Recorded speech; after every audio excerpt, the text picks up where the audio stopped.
On my honor, I will never betray my badge, my integrity, my character, or the public trust.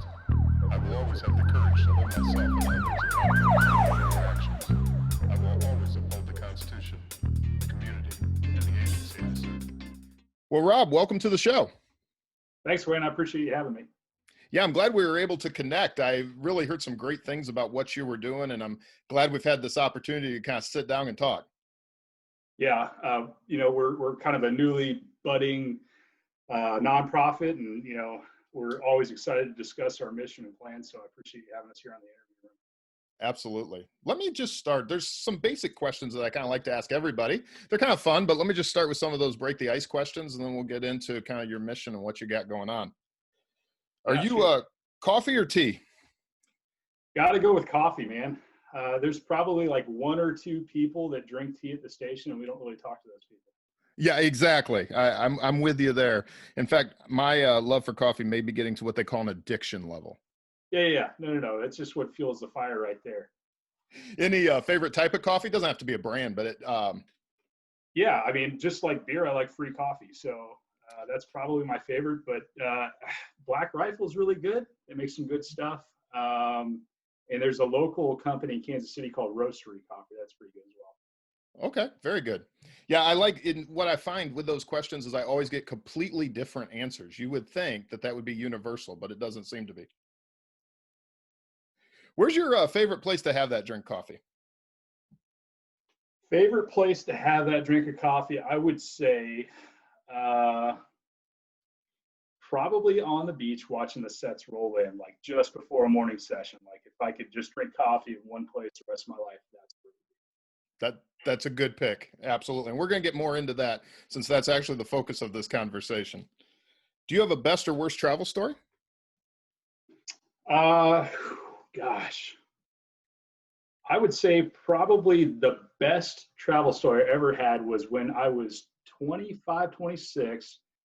Me and two buddies from college, we packed up our boards, a backpack, and we flew to Costa Rica, rented a Suzuki Samurai and drove up and down the coast to Costa Rica for 12 days, staying in hostels, like $3 hotels, eating like street food and just having a blast. And I think with plane ticket, the entire trip cost us under $1,000. Now that's incredible. That is awesome. Waves, great friendship, made some great, connections down there with people. And it was just one of those trips where like nothing really went wrong. I think we got like a flat tire. That was like the worst thing that happened to us. That is great. And not usually the way those stories go. Yeah, right. Exactly. Yeah. What is the place, and maybe it's along those same lines, what's the place that brings you the most peace? That favorite spot to just kind of stop, breathe, and enjoy life?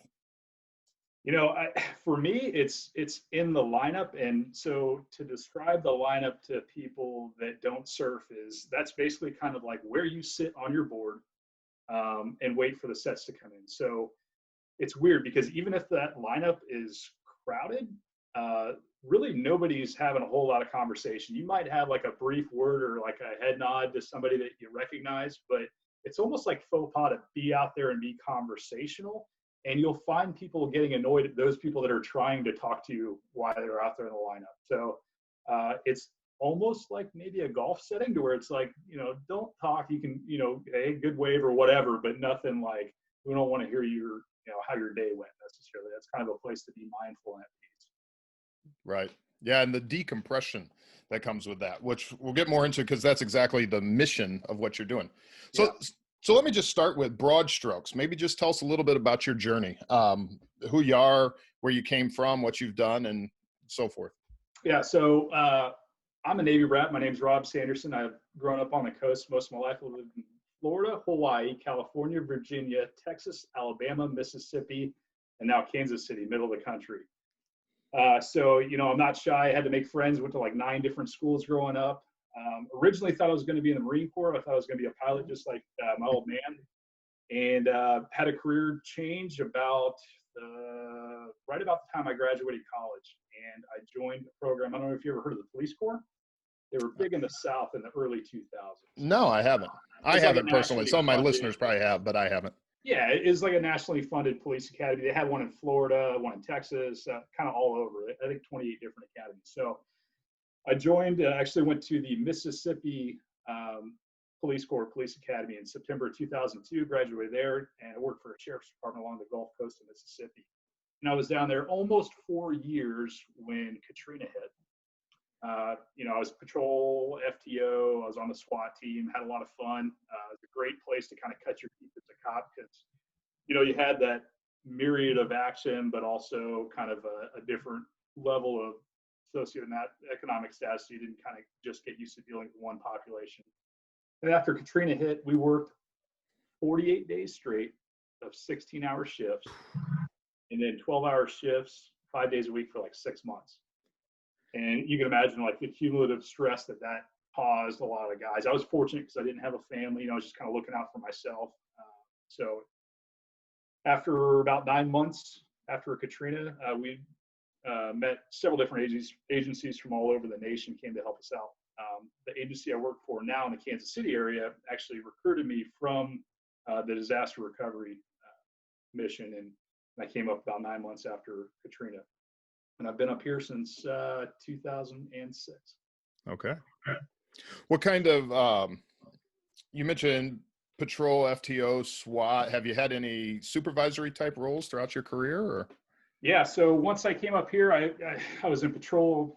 Again, obviously that's where you start, and then, became an FTO, did bike patrol for a while, so that was pretty cool. I'm terrible on a bicycle. Don't ever put me on a motorcycle. Certainly will not be here for much longer if that happens. So from there I went, made a lot of good drug arrests, so was able to get into the drug unit, worked undercover for 4 years, and then promoted out of the drug unit.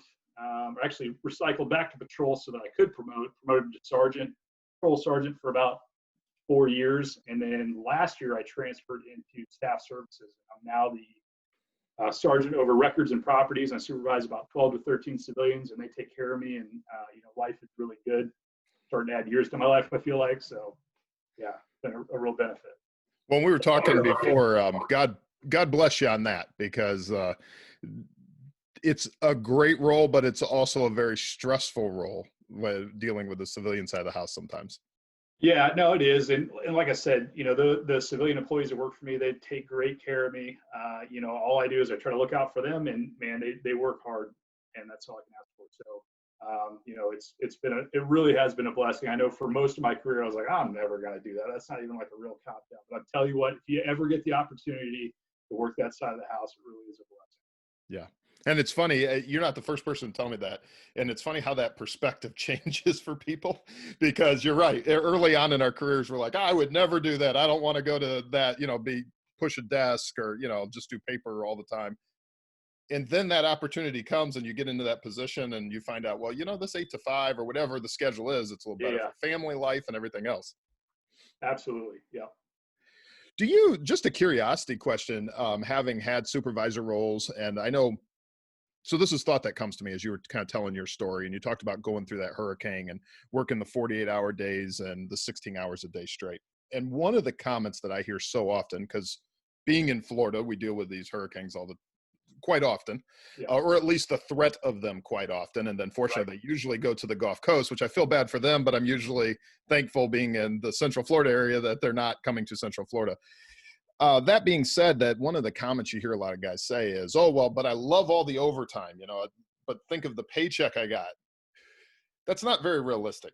And I think it is great, the money, until taxes, but up until you see what you gave the federal government, it's nice, but it's also not sustainable. What's your thoughts on that? Yeah, I mean, I would say for me, the overtime was great, being a single guy, but that toll that it takes on your body and your emotional well-being, you can really fill your bucket up pretty quick dealing with disaster relief, and just kind of seeing that shift in humanity that takes place when these natural disasters occur. It wasn't really till years after the fact that I realized what toll that took on me, and kind of what effects, because, you stow things away and one day or another, they're going to come out. Yeah. Do you think that's, what are your thoughts with maybe the newer and the younger generation of law enforcement, having been a supervisor? I mean, is the job changing? Is the perspective changing out there? I think it is. People talk about millennials like they're, kind of I don't know, they talk down about it, but I've actually been quite impressed with how emotionally intelligent a lot of these young cops are and how concerned they are with societal issues. To where, when I started in 2002, it was just like, hey, let's go out there and get the bad guy, and people will fall in line. It's really not that way anymore. So, I think the job is changing, but I think it's changing for the better, and it's what society wants to see. I think more of a caretaking environment. I think the days of the gunslinger and go get them, I don't say it's over, but I mean, there's very slim application for that nowadays, and people expect a lot from law enforcement. And I think a big shift in that came with the recognition of the mental health crisis, and dealing with the mentally disturbed. I think you're onto something for sure, and I've seen it myself. In fact, I've had young guys work for me, and I say young because we're not old, but we're probably both in that age where we're feeling like we are. I have had really young guys working for me, and yeah, their heart towards wanting to help, their heart towards social issues, their heart towards even each other. It's really refreshing to see. And I think that it, like you said, this whole, it's okay to not be okay, but it's not okay to stay that way mentality that's coming into law enforcement is wonderful. And that it's actually kind of changing the tide, even in the 9 years that I've been in. Yeah. Yeah. No, absolutely. I totally agree with you there. So, there's a lot going on. And before we were talking, we kind of mentioned, some thoughts on some of these bad incidents and some of the things that law enforcement gets a bad rap. And they get a bad rap sometimes because of a misunderstanding in how they do business. And sometimes they get a bad rap because people do bad things. And just like anybody can do something bad, a law enforcement officer is a person and people do bad things. So it only stands to reason that they may do something bad. But I know you had mentioned maybe some thoughts or so forth along those lines. I'd like to hear what you were thinking. Yeah, I mean, I think without a doubt, there are people that are in this profession that got into it for the wrong reasons and that are probably just not great people. But I would say that number is very slim. And I think, just drawing on my own personal experiences, that some of these incidents that happen, whether it's bad use of force or, a cop spouting out something that he shouldn't during a traffic stop or whatever, is really a product of the lack of a release valve for cumulative stress, or maybe they had a certain incident, or maybe they're feeling, numb. A lot of these guys, especially those that work inner city, they see just traumatic things on a day in and day out basis, to where really, in order to protect themselves emotionally, they just become numb to it. And not a release valve, something that can decompress or disconnect you and allow you to kind of dump your bucket, eventually something's going to give. And I reflect back on a guy that I worked with down on the Gulf Coast, and after the hurricane, he was a warfighter. He's just a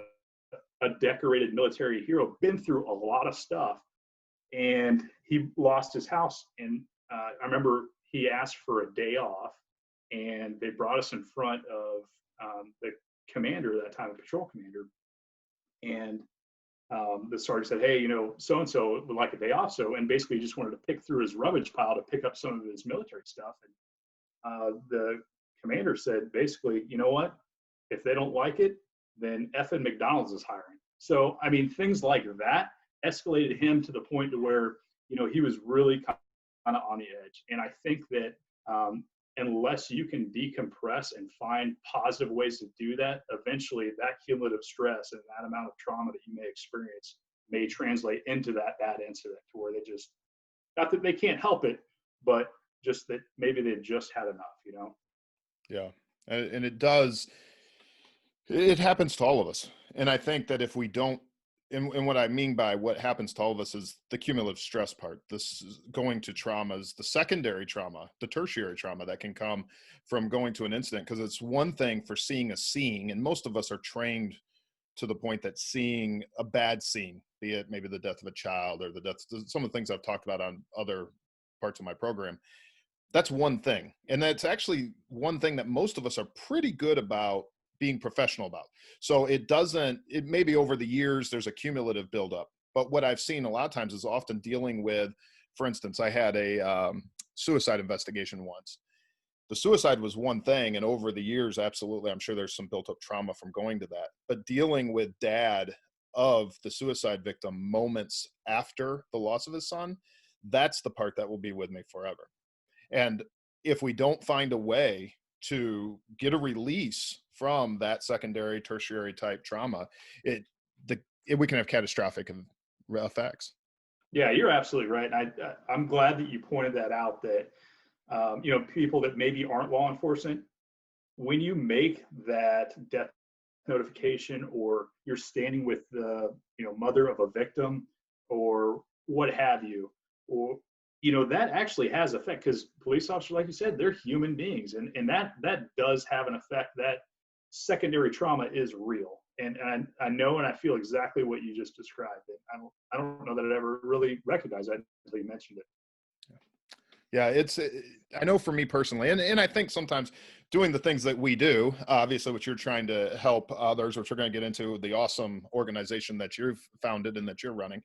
But in what we do, we also have kind of a displaced view of things. So we kind of step back from it so that we can view, hey, what seems to be the problem here and what can I do to address it? That just comes with what we do. In fact, on one of my Monday morning roll calls a couple weeks ago, I talked very openly about my unintentional but intentional 2-week hiatus from social media.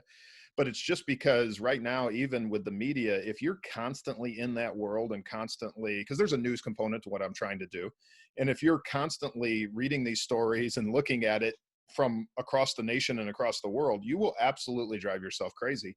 And when that moment comes that something isn't going the way it's supposed to be going, it's going to come out and it's going to be ugly when it happens. Yeah, you're absolutely right. Yeah. So let's go from there. Let's talk a little bit. You started a nonprofit. I did. It kind of started several years ago, but we didn't actually format it until January. So as I said, I grew up on the coast, surfed most of my life. And moving to Kansas City, in order to kind of dump my own bucket, I'd make quarterly surf trips there about. And Wayne, the only thing that's worse than not being able to go surfing is being able to go surfing and not have anybody to go with you. So Yes. Over the years, I started taking my buddies from Kansas City. They're good athletes in here, and it really isn't that difficult of a sport to kind of pick up. And I mean, it's difficult to be good at the sport, but you don't have to be good at it to enjoy it, kind of like how I described to you. Yes. Well, I told you, so when you and I, for the listeners' benefit, when you and I first started emailing, I love what you're doing because, and we'll get more into that, but personally, living in the state of Florida, even though I am closer to the West Coast, I love the East Coast of Florida because that's where the waves are, which you'll be able to tell us, but unless you're up in like the Panhandle area and so forth. But I love going over to the East Coast of Florida, and I love this idea of just sitting on a board. But I'm also horrible at it. I have zero balance ability. And I'm almost a disgrace to calling myself anything like a surfer. But I love being out there and I love just being in the ocean. Yeah, no, I mean, it does something for you. And I think, for the cops in particular, me bringing the guys that really from the Midwest haven't experienced it much out there, they can't bring their gun out in the water. Well, I guess they could, but it'd be pretty difficult and silly. Yeah. They're not wearing a radio. They're not having to look over their shoulder and keep their stance blade and their hands up, so their guard's down. And they're learning a new task. So they're focused on what they're doing, the task at hand. And it's amazing how that focus and melting away of that hypervigilance can really, bring somebody out of their shell. And like I described, for me, it's like a full feeling when I get that cumulative stress. It almost like you're dumping your bucket out and you just kind of feel refreshed and decompress. So we started teaching guys surfing, and one thing led to another. One of our buddies got involved in a critical incident, and he came back from that after being on days off for the administrative review, and he just looked stressed out, as you can imagine. Put on a little bit of weight, I'm sure it was pretty stressful at home, sitting there and not being engaged with the PD. And the idea is like, hey, we probably got to take this guy surfing, and you know what, we probably just pay for it. That way it'll relieve any sort of financial burden from it too. So that's where the idea kind of originated. we sat down and drew it out in crayon and decided that we were going to form and be a nonprofit and try to raise funds in order to, bring guys down to the coast, whether it be from a road trip, because you can make it down to the Gulf Coast from Kansas City in a day, or fly out to the West Coast or East Coast and make a trip out of it and just get that geographical separation and give them that experience of being in the water like you described. Yeah, it's great stuff. So the name is Swell. Where does that come from? It appears to be an acronym. It is, yeah. So it's SWEL, which stands for Surf, Waves, Enjoy Life. And a big part of what we're doing is trying to, kind of create a name for ourselves. Branding, as you can appreciate, is important. And we want to obviously take donations, but we want to generate our own revenue lines. And one of those things is through our clothing distribution. So, cops love swag, especially if it's pretty cool. So, we've got t-shirts, hats, stickers, and more stuff to come that we're selling online, been making some traction there. And hopefully, that would generate some interest. Buy a hat for $20, help support, veteran first responder making a surf trip. Absolutely. And I'll definitely link that up in the show notes. It's pretty cool swag, and it definitely has that surf vibe to it. Being down here in Florida, like the many other brands that are down this way, it fits right in. It looks great. So I'll definitely be sure to get that linked up in the show notes. Great. I'll see if I can ship you out a hat as well. Well, thanks. So let me ask you, when it comes to surfing trips, I know you had given us the story from Costa Rica earlier, any other best surfing trips or worst surfing trip stories? So off the coast of Port Aransas, Texas, which is just south-ish, I believe, of Corpus Christi, there's this island called St. Joe Island, and it's bizarre. You have to get on a ferry to get to the island, and the island is like a cow pasture. It's a cow farm on an island, and there's like a jetty that separates it. And during the right winter swell, it's the perfect head-high longboard wave. So I revert back to one of the trips I made out there with another one of the surf coaches, Reggie. You got to wake up, I don't know, the ferry takes off at like 7 a.m. So you got to get up at like 6. And that's really early, especially when you're in your early 20s. Book it down there, jump on the ferry, and then you got to make sure you catch the last ferry too, or else you're sleeping with the cows for the night. But I remember, perfect, just head high, beautiful crumbling waves, just a great time. And there was nobody else out. It was just us and the cows. It was amazing. That is awesome. Yeah. And that's crazy being off the Gulf Coast. Being in Florida, I never think of the Gulf like that. Obviously, being on that side of it would make a difference, but the Gulf over here is normally placid. It looks like a lake half of the time. In fact, It's great for stand-up paddleboarding. Yeah, absolutely. Yeah, I mean, there's varying degrees of surf. If you hit the Gulf Coast, Texas Gulf Coast and parts of the Panhandle of Florida, and even a little bit around the Alabama coastline, if you hit like spring, winter, there's some decent swells, and the sandbars are really nice. So when the swell does come in, it holds pretty well usually. But you're right, it is fairly inconsistent. Yeah. Well, it's just different. And that's one of the neat things about it too, because I've taken my son a few times to like Cocoa Beach area and so forth. And sometimes you're there and it's great waves. In fact, I got a couple family members that live over there and surf quite a bit when he's not fishing. It's tough being young these days. You're either fishing or surfing. I guess that's a thing. For those of us with families, that's not usually the way it goes. No. But that's exactly, you can go over there and it can be almost placid water as well, right there in that Cocoa Beach area. And then you can be there, especially, that's one thing people don't understand too with storms. I'm not advocating surfing during a hurricane. However, when the storms are either coming and going, it can create some great surf. Oh yeah. Yeah. After the storm is rolled out, for sure, that groundswell comes through, and that's the best surf you're going to find, because it's usually light offshore winds as well that kind of glasses up. Very cool. So longboard, shortboard, why?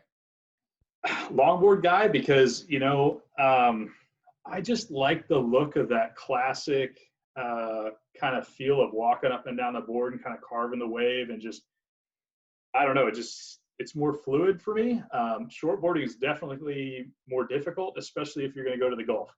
So Okay. I've got a lot of respect for those guys that can shortboard. I don't even know if I would be any, probably not. So for me, it's always been longboard. I think one, out of necessity, and two, I just appreciate kind of that long flow and kind of ease of paddle. Okay. Well, and even when you talk about like, the walking up and down the board, so there's actually a Jimmy Buffett song where that's exactly what he talks about, is being on the longboard and his toes hanging off the end of it. So that image has always stuck with me ever since then. So what's the dream, the vision? Where does it go from here? I think starting out, we just need to start making some sponsored trips. Big dream, if I could be honest, is to have an actual spot on the coast somewhere, like a bunkhouse, to where we can bring guys in. I still have several more years before I can retire, but that would be the ultimate mission, is to have a spot that people from all over the nation come out. We put them up in the bunkhouse, feed them good food, take them out there, do some paddle boarding, surfing, depending on what their flavor is, and just give them an opportunity to decompress. We're not an organization that does therapy, but what we do is therapeutic. Think of it more as like a peer support function, where, hey, if you want to talk, great. If you just want to surf and get some, saltwater therapy in, good with that too, man. Okay. And how do you figure out where you want to head? So if, say, two questions. How do you figure out those who want to get involved, as far as like veterans, first responders? How are they picked for where they're going to go? And then how do you pick where you're going to take them? Yeah, so good question. I think it's complicated. Somebody that's never surfed before generally is going to do better off in the Gulf, but obviously that has got to dictate what type of year or what time of the year it is. So bringing somebody to the Gulf during summertime to surf is going to be kind of dicey, because there's probably a pretty good chance that you're going to miss the waves. So summertime trips, more West Coast, Far East Coast, something like that. As far as identifying participants, we're an organization that's going to support veterans, because some of our surf coaches, like Reggie I was talking about, he's a veteran. Tyler, he's a veteran and now a police officer. So we're also going to support the whole myriad of first responders, firefighters, cops, and everybody's welcome down there. So the first group that we're actually looking to take, I don't want to announce it yet, but it's going to be a law enforcement group. And we're going to hopefully make an August trip out to the West Coast. We've got some potential sponsorships out there that's going to set up some demo boards and maybe get some pros and some gear out there for those guys to check out. So hopefully that one will come through. We're still in the early works and planning that. That's awesome stuff. From a training standpoint, or from a coaching standpoint, are these helping out people that are completely novice? Like, hey, this is a board, this is water, it's a little salty. I mean, are we starting that basic, or where are we going here? Yeah, no, I mean, absolutely. And once the participants are identified, what I'm going to do is, we've got tons of local lakes and swimming holes out here. So I've got surfboards and paddle boards in the garage. I'm going to bring them out. I'm going to say, okay, this is how you paddle the board. We're going to practice sitting on it, because the last thing you want to do is be focused on how do I paddle, or how do I balance when I sit on this board. So if we can get those basic skills down, once we actually do get to the beach, start pushing them into waves, they'll just kind of hopefully be able to focus on actually riding the waves. So there'll be a little bit of a training component. We'll do some swim training too. The last thing I'm going to do is ask somebody, can you swim? They go, oh, yeah. And then they get out in the ocean and panic. So we'll do some swimming as well. And hopefully get them a head start before we get there. But yeah, novice surfers, people that have never done it before. Again, we're not looking to teach people to be Kelly Slater. We're just trying to get people out to the water and push them in a few waves and have them learn a new skill. That's great stuff. You made one comment that I really liked. You talked about that whole dump your bucket. And one of the things that I do is I teach at our academy as well. And we're starting something called Academy Resiliency Training, not my acronym, but art. And I like it. And one of the things, we showed this YouTube video, it kind of bounced around YouTube quite a bit, but there's this guy in the YouTube video that's a stick drawing. And you see him like goes and hugs somebody, and he's empty, but he turns, they're coloring him in black because that's the color of the pencil. And so they fill him up, and then he goes and talks to somebody else, and he takes their darkness out of them, and it goes into his figure. And then at the end of the day, he goes home and he pets his dog, and the darkness within him and the darkness within the dog all dissipates because they have that moment to decompress. And when you were talking about that, filling your bucket and dumping your bucket, that's exactly, I love that image and what you're doing with the surfing community and trying to help first responders. Thanks, Wayne. Yeah, I mean, that's exactly the mission. It took me a long time to kind of realize that that's what surfing was to me, and I took a break from it actually for a few years, and I didn't realize that how much I missed it, and that you do need to to kind of find a positive way to decompress through what we deal with on a day-to-day basis. Couldn't agree more.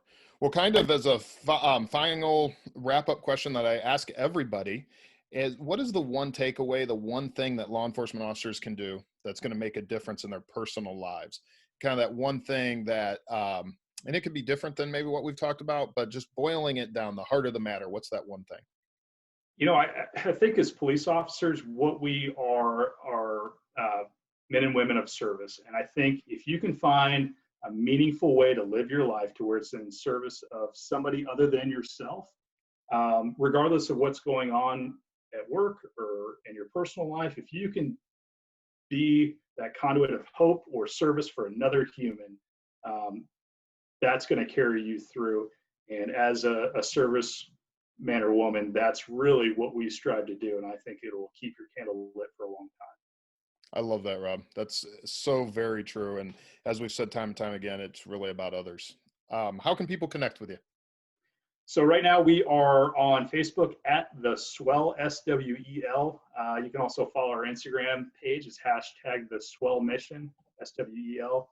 And we are on our way to build out our website now, and it'll be theswell.org. Very good. I'll be sure to link all that up in the show notes. Rob, I really appreciate you coming on. I feel like we've just scratched the surface on what we could talk about with this stuff, but I really appreciate you taking your time and coming on here. I appreciate you talking to me and shedding a little bit of light on kind of your story and your mission. I really do appreciate the fact that you're trying to recognize police officers as not only police officers, but also people, and adding that human element. Rob, I appreciate it. Thank you so much. All right, Wayne. Be good. Thanks. Stay safe. Yeah. Thanks.